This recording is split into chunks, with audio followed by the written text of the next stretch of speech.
Yesu akaanza kutembea juu ya maji. Ukisikia wimbo anasema Galilaya, Yesu alitembea juu ya maji kwa uwezo wa Bwana.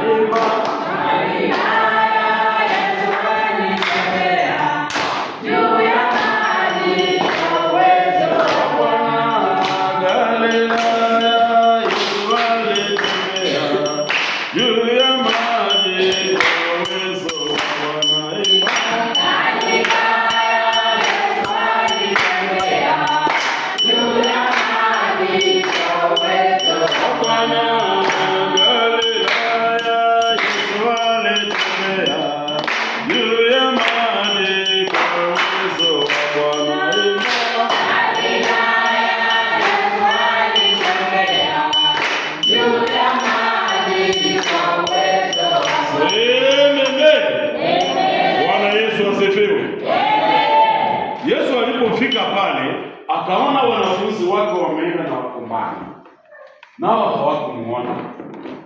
Yesu alipewa uwezo na Mwenyezi Mungu, akatembea juu ya maji kuvuka ile bahari. Basi alipokaribia, wanafunzi waliogopa, wakastaajabu kuona mtu anatembea juu ya maji. Basi Petro akaingia na uoga, wakaanza kushoto, wakaona ni mzimu, ni yale mapepo ya baharini. Bwana Yesu asifiwe. Amen. Wakaingiwa na uoga, lakini Yesu akawaambia, alipokaribia akawaambia, msiogope, ni mimi Yesu. Bwana Yesu asifiwe. Amen. Petro akasema, hapana, imekuwaje utembee juu ya maji? Basi Petro alikuwa mtu wa akili mingi. Haleluya. Amen. Alikuwa mtu wa kutaka aone ni amini. Bwana Yesu asifiwe. Amen. Na vile ni mtu wa ajabu na akili mingi, kwa kusema tu Petro hakuamini ya kwamba kweli ni Yesu.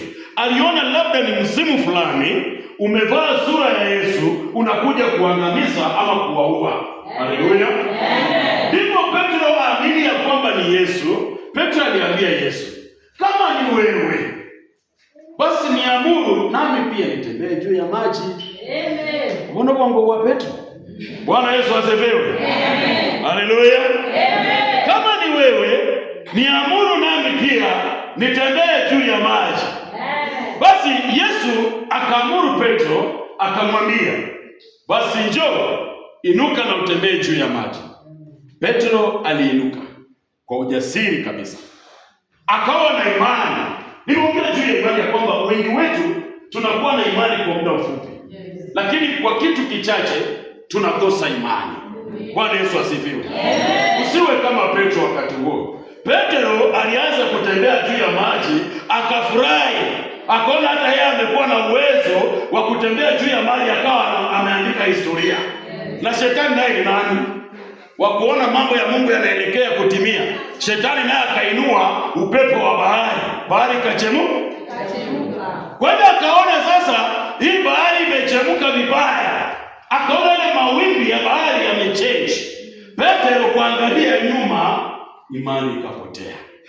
Akaona kifo kimemkaribia. Badala ya kufocus mbele kwa Yesu na ile imani ambayo amenyanyuka na akaanza kutembea juu ya maji, Petro akaluzi hope, akapoteza imani. Akaanza kusema Yesu, Yesu niokoe. Sasa si Petro akaanza kuzama. Petro anazama. Naona anaenda maji akamfikia hapa. Alipoona amefikia hapa, Petro akaendelea kulia, "Oh Yesu, ninasema niokoe. Yesu ninakufa." Yesu akanyosha mkono, akamwambia nipe mkono. Akamuinua juu ya maji tena. Sumpe Yesu makofi.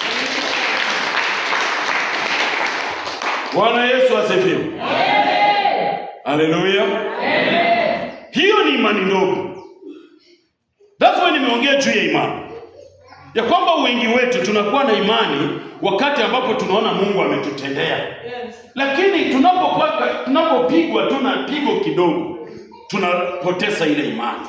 Tunaanza kulia, Mungu, mbona Mungu wangu haunioni? Mungu, mbona umenisahau? Kwa jambo tu kidogo unaanza kulia. Bwana Yesu asifiwe. Amen. Jua ya kwamba Mungu aliyekuinua Petro akatembea juu ya maji, nyuma yake kulikuwa na nguvu za giza ambazo zimeanza kutingiza imani ya Petro ili ianze kuchallenge imani aliyokuwa nayo.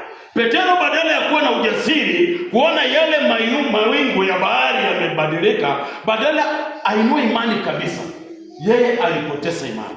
Akaona kifo kimefanya nini? Akaanza kulia. Na wakati alipopoteza imani, alitumbukia kwenye maji. Kichwa ikabaki sasa ndio iko nje, ni kama anazama. Ndio Yesu akanyosha mkono, akamuinua tena. Na ananyosha mkono akiwa yeye amesimama juu ya maji. Bwana Yesu asifiwe. Amen. Haleluya. Amen. Bwana pesi. Amen. Na maana gani?